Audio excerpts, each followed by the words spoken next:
With the Nintendo Switch now being out for 7 years and accumulating an impressive library with over 11,000 games, according to a couple of different websites, I thought it'd be interesting to shed some light on some of the GameCube games I truly thought would have been ported to the console by now.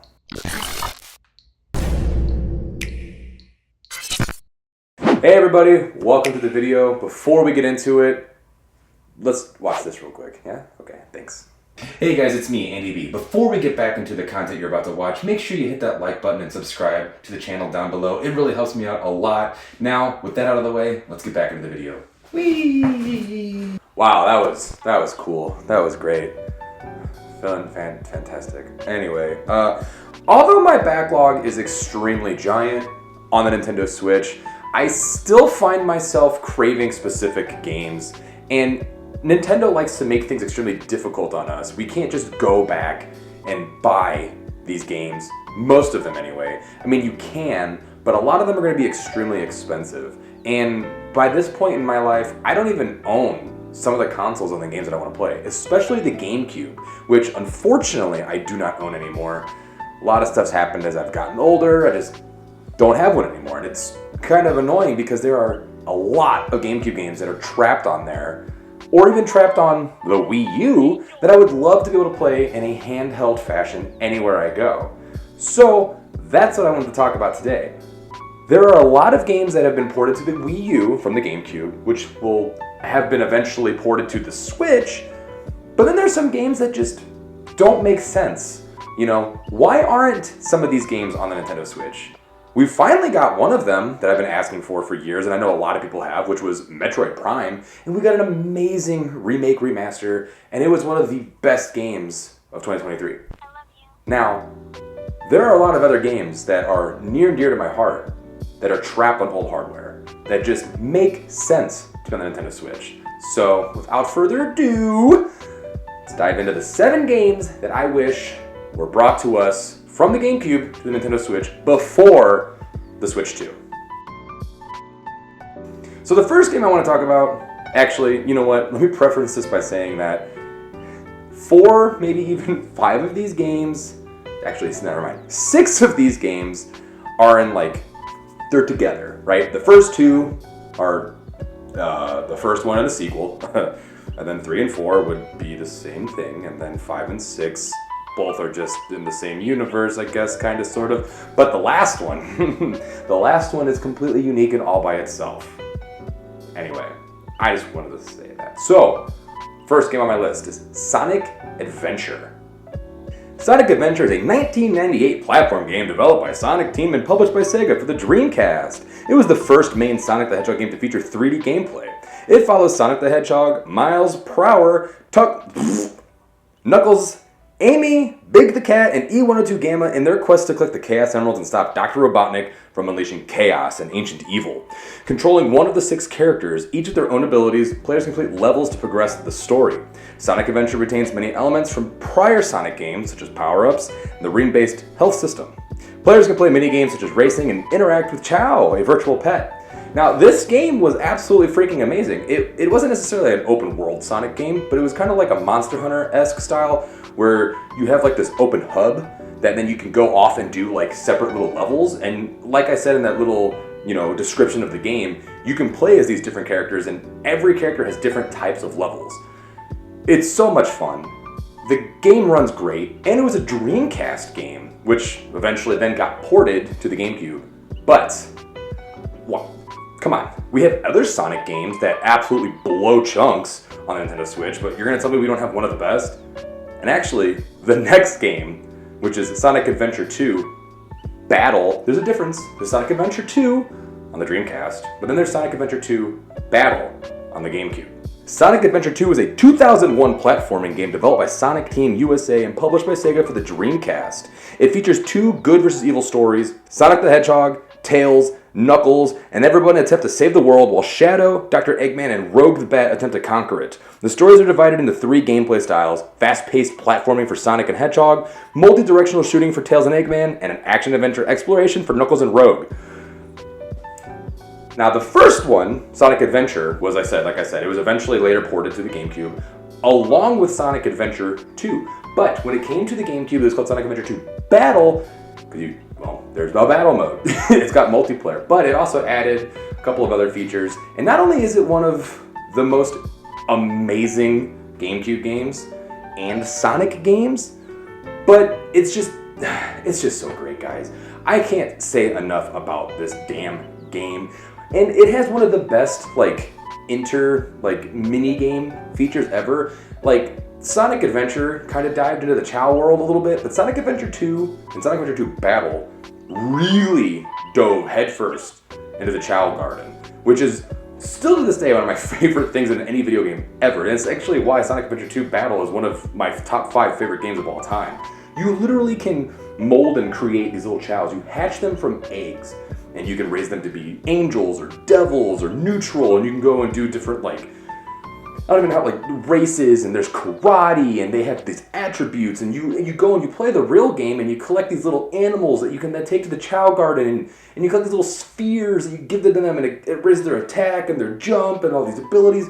It's so rad. So it gives you so much more playability to go back into the levels, collect coins, come back, buy new items for your Chow Garden, unlock heaven, unlock hell. It's freaking awesome. And it has some of the most fun, kart racing games inside this game. One of the Tails levels, you're chasing down the president. You're on a highway. And I got so good that I was able to master it, because that was one of the easiest ways to farm coins, to then go back to the Chow Garden and go and buy, new eggs or fruit, stuff like that for your Chows. Because obviously the story's cool. You get Sonic and you face off against Shadow. The introduction to Shadow, might I add you, who then eventually went on to have his own game and became a household favorite. But you got to just enjoy all these cool freaking Chow Garden elements. I don't know. Like I said, the game itself is awesome, right? The story's cool. You get to face the ultimate weapon, your Sonic Shadow, Super Sonic, Super Shadow, spoilers, whatever. But the Chow Garden is the secret sauce. And why wasn't there a Sonic Adventure 3? Come on. Whatever. I'm just grumpy. I wanted Frontiers to be good, guys. I did. I bought it for cheap. The game sucks. It does. I'm sorry. It's just not good. The game does not run very well. I know I have the Switch version. Probably runs better on PS5, PS4, whatever. But where's Sonic Adventure 3? Anyway, Sonic Adventure 1 and Sonic Adventure 2, why aren't they on the GameCube? Which is home to a lot of mediocre Pokemon games. I mean, Sword and Shield, you got Scarlet and Violet. Say whatever you want about Scarlet and Violet, but Sword and Shield were badass. Cool. Awesome. You got some other games too, Let's Go Pikachu, Let's Go Eevee, but there's 2, right, that would be perfect for the Nintendo Switch. And that's our number 3 and number 4 slots, Pokemon Colosseum and Pokemon XD Gale of Darkness. But let's talk about Colosseum first. Pokemon Colosseum is a role-playing video game of the Pokemon series developed by Genius Sonority and published by the Pokemon Company and Nintendo. It was released for the GameCube on November 21st, 2023 in Japan, March 22nd, 2004 in North America, and May 14th, 2004 in Europe. Unlike previous titles, Random Encounters with Pokemon, Colosseum allows the player to steal or snag the Pokemon of other Pokemon trainers. The game also features single-player and multiplayer battle modes. Dude, oh my god, the first 3D, big open world-esque Pokemon game on home consoles, and it was the only way for us in America to get Jirachi at the time, because you had to get the little disc, the little pre-order disc, and plug it in, and then use your little Game Boy Advance, and use Pokemon Ruby, Sapphire, and Emerald to hook up to it, and stuff like that. Come on, dude, it's freaking awesome. The game looks cool. It's all double battles. You're beating up Team Cypher, because they're trying to take over the world as every bad person does in all the Pokemon games, but dude, you start off with an Espeon and an Umbreon. Or is it 2 Eevees? Fake fan. I can't remember. But you get Espeon and Umbreon. That's pretty badass. And then you go and you can get a bunch of other Pokemon. You gotta help steal them back from Team Cypher or snag them. It's cool. These are perfect little games that could have been on the Nintendo Switch. Now, I'm not gonna talk too much about Gale of Darkness because I don't know why I never played it, but the game looks cool. I mean, it's got Lugia around the freaking cover. We're trying to get our homeboy Lugia back. Who doesn't want to help Lugia out? He's the freaking songstress of the ocean, dude. He's singing us songs, helping us out, doing all these fun, cool things. Thanks, Pokemon 2001. But yeah, these games would be freaking awesome on the Nintendo Switch, but instead we got freaking Mystery Dungeon Remake, And then we got Scarlet and Violet. Come on. Coliseum and XD Gale of Darkness are literally no-brainers. What are you doing? You're sitting on cash cows. Like, Nintendo's already, like, the #1 most profitable and biggest company in Japan. Can you imagine if these games were on the GameCube? We're not even done yet. We still have 3 more games to talk about. So let's talk about them. You already knew by reading the title of this video and just probably clicking on it. You were like, okay, where's Wind Waker and Twilight Princess? Well, here they are. Okay, we're going to talk about Wind Waker and Twilight Princess because these games have been rumored for the Nintendo Switch for years. And it's honestly getting kind of annoying at this point because now it's like every time there's a Nintendo Direct, everyone's like, it's the year. It's never gonna happen. we're on the Switch's deathbed. We know the Switch 2 is looming in the distance. It's right there. So why would they do it now? But why not? Also, you want to make a quick little buck in the year of our Lord and Savior 2024? Why not? Port them both out. Do it on one cartridge, game download. I know a lot of people will hate that. I don't care. I just want them on the Switch. Wind Waker. Hated when it first came out. Everyone was like, what are these kiddie graphics? This is awful. This is so stupid. It was coming off the tails of Majora's Mask. People were like, what the fuck is wrong with you? But then you play the game and it's beautifully crafted. The game looks unbelievably gorgeous on the GameCube and even better on the Wii U. It was ported to the Wii U with Master Mode, a hard mode.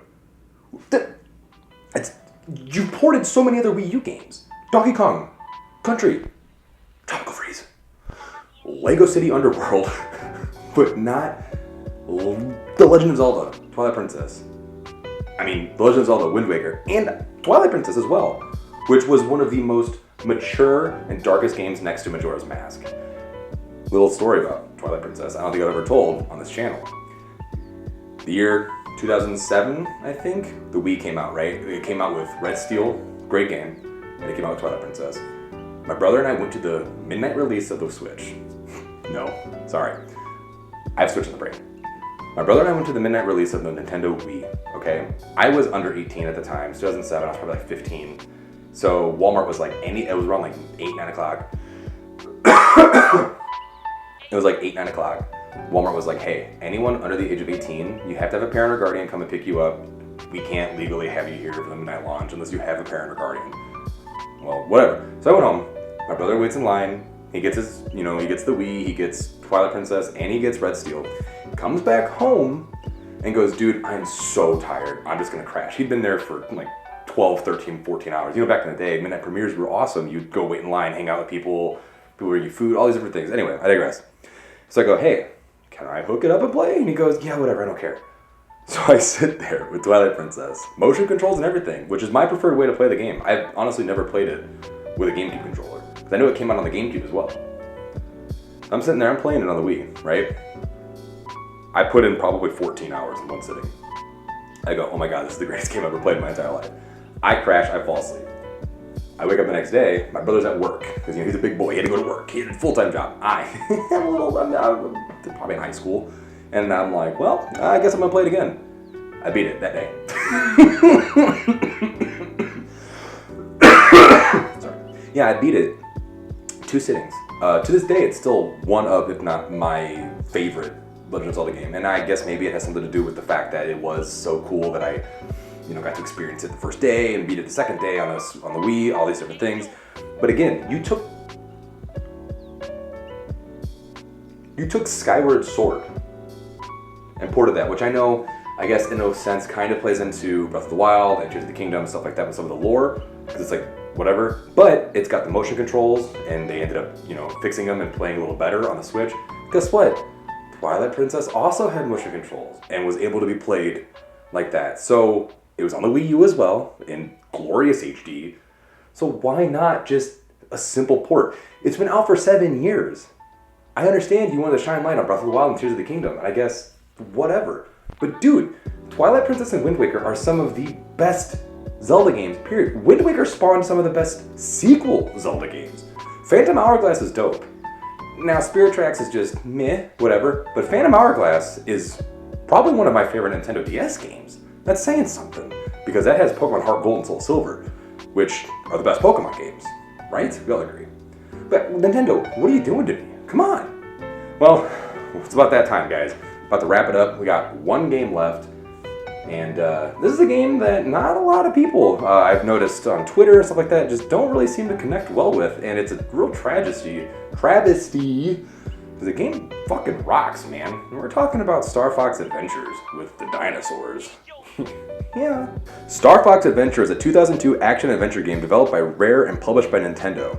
The game had a long development cycle starting in 1997. Originally developed as Dinosaur Planet with Rare created characters as the protagonists, Nintendo producer Shigeru Miyamoto convinced Rare to redesign the game as part of the Star Fox franchise.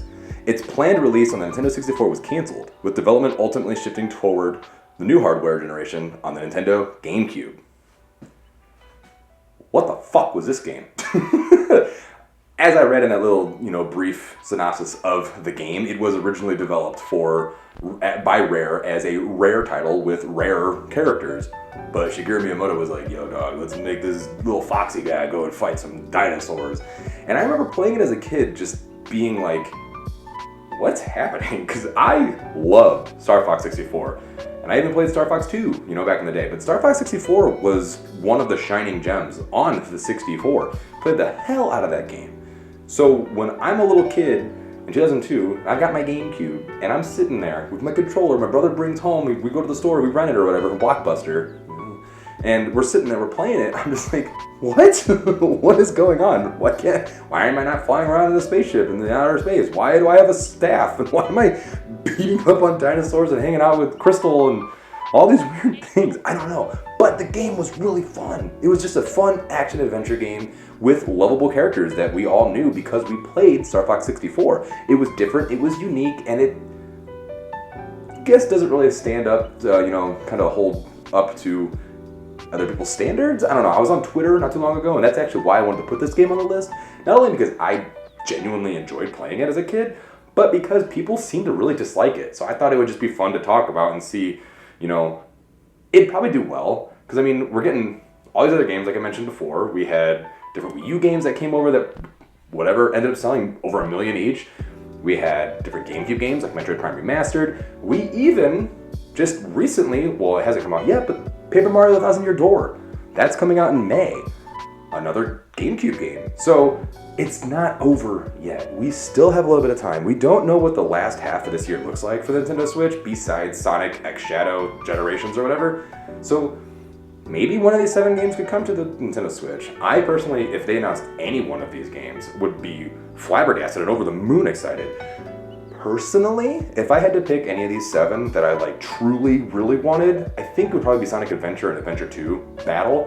That's the thing though, it's gotta be the GameCube versions of those 2 games as well, because it can't just be Sonic Adventure, because that was the Dreamcast one. It's gotta be Sonic Adventure DX and Sonic Adventure 2 Battle.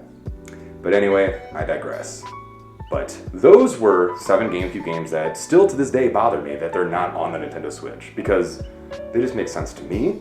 What games from the GameCube era would you love to see come to the Nintendo Switch before the end of its life cycle? Or hell, even on the Nintendo Switch 2 or whatever they call it, Super Switch 2, Boogaloo, whatever. I don't know. But thank you guys so much for watching the video. If you haven't already, make sure you hit that like button, subscribe for more videos, and I'll catch you guys in the next one. Peep the shirt, it's Kirby, he's cool, he's cute, he's lovable.